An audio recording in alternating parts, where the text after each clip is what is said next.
The payment system, again, is all improved in the way you can invoice, the way you can create your settings, the way you're able to edit everything. So if you look at the settings of a simple invoice, you can obviously edit the address, the business name, and everything else. And this can be different to your account. So basically, under invoices and templates, or documents and templates, you can customize different templates for different businesses. You can configure the emails and where they get sent from. You can configure all of the estimates, the titles, the terms, the payment settings. You can obviously decide whether you want to allow partial payments or not.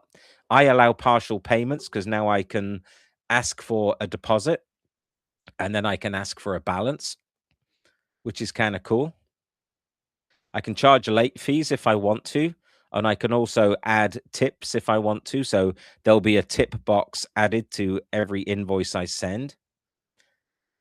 I can actually have product descriptions and titles inside of invoices. So if I'm selling something, they never actually have to go to my store to buy something. I could just send them an invoice and add the product to the invoice. Reminder settings, I can automate if I've sent an invoice and they haven't paid for it, which is cool. And I can customize now all of the fields inside of my invoice.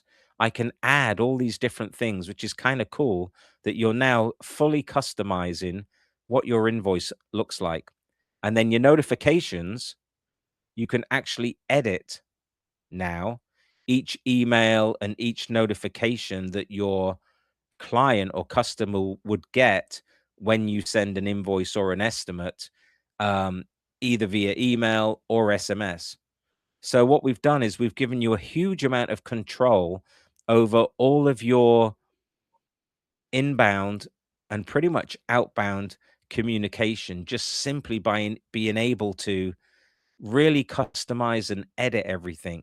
So my recommendation is to create a couple of templates, things that you use over and over again. And then when you want to use it actually as a new invoice, you're just going to click on use invoice one time. And then it would actually, in your invoices, you'd be able to use the template of the invoice and track all your payments. What's really cool in here as well is if I just open up this invoice, this is actually charging in British pounds, but my Stripe account is actually in US dollars. So when you create an invoice, you can create one for the UK, you could create one in the USA, you could create one in euros, and that would change the symbol from dollars to pounds and things like that. Obviously up here, the three dots, you can preview what your invoice looks like. You can record a payment. You can manage the payment method. So if it's a large payment, let me see. Why didn't that save? Manage payment methods. Didn't pop up. Why didn't that pop up? Could be on another screen. But you can manage the way that they pay. So, oh, I know. It's because it's already been paid. One's been paid. But if you manage this, you can manage the fact that they can only pay by a bank transfer, so they can't pay with a credit card, or they can pay with both, or they can only pay with Stripe. So for some big payments, you might not want to pay the Stripe fees, and so you might not want to instruct them that it's only a bank payment, which you can easily do just by going into that setting. You can actually, one thing that we have now, which is a good feature, you can keep somebody's credit card on file, and you can, if they had their credit card on file, you can automatically charge them so that you don't have to invoice them. You just put their card on file, or you send the link so that they can actually add their card on file. So there's two ways to do it. Also, let's just go back out of that. If you're getting sent checks or payment that's not inside a follow-up Spark, you can obviously record that payment manually and then just identify which way you actually got paid. And then that would update this invoice, and it would immediately trigger that you've received their payment through invoices. So just scanning across this, there's been a whole bunch of UI updates in this area here. Now creating products, there's been a massive update in here, because now if you create a product, not only can you duplicate it, which we never used to have, and copy one of your existing products and just tweak it a little bit.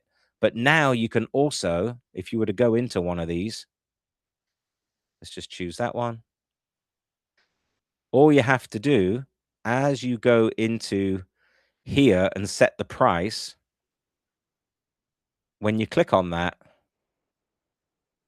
you're able to, this is new here.